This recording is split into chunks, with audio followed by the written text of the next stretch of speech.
Welcome in this morning or today, whatever time you're catching this video. It is day 15 of our 40-day fast with the theme of Go.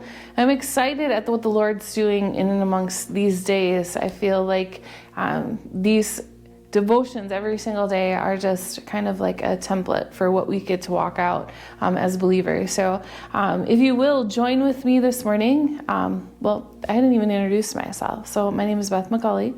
I am a family pastor up at the Chippewa Falls campus. So hello to you that I do not know. So we're going to jump into scripture this morning. Acts 9 is where we're going to be. If you want to grab hold of your Bible, we're going to start in verse 11 and we're going to go through 15 or 18, I believe it is. Yep.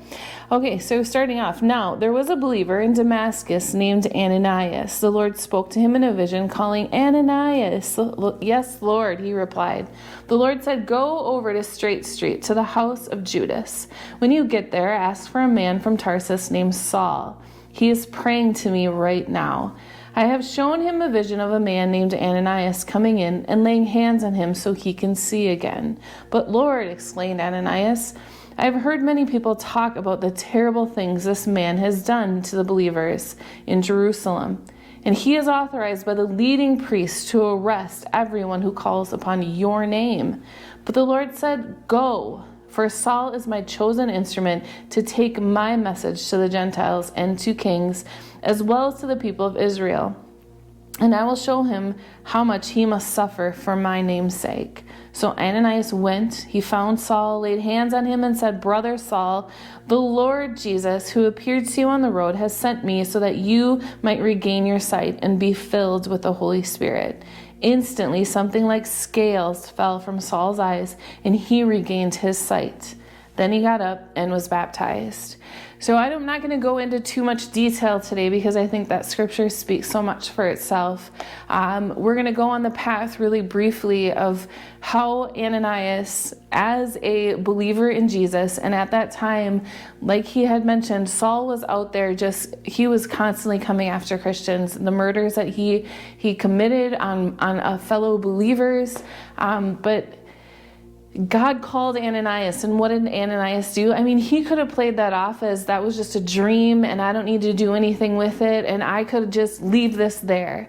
But he chose to grab hold of that and follow through with God, what God had asked him to do.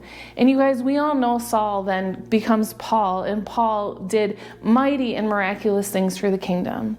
So I just want to pose the question today, who in your world is God calling you to go lay hands on and pray Holy Spirit on? Because there's going to be somebody in your life that is needing and desiring more in their worlds. And sometimes we don't even know that we're desiring more of Jesus, more of Holy Spirit, and you're going to be the instrument that's going to bring that to them.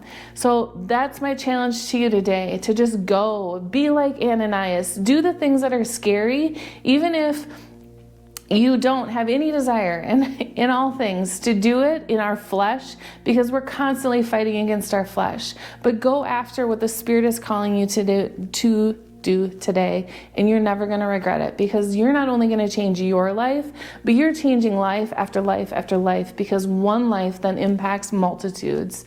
So go get them today. Lord bless you and enjoy what God has created in your day today. So have a great day.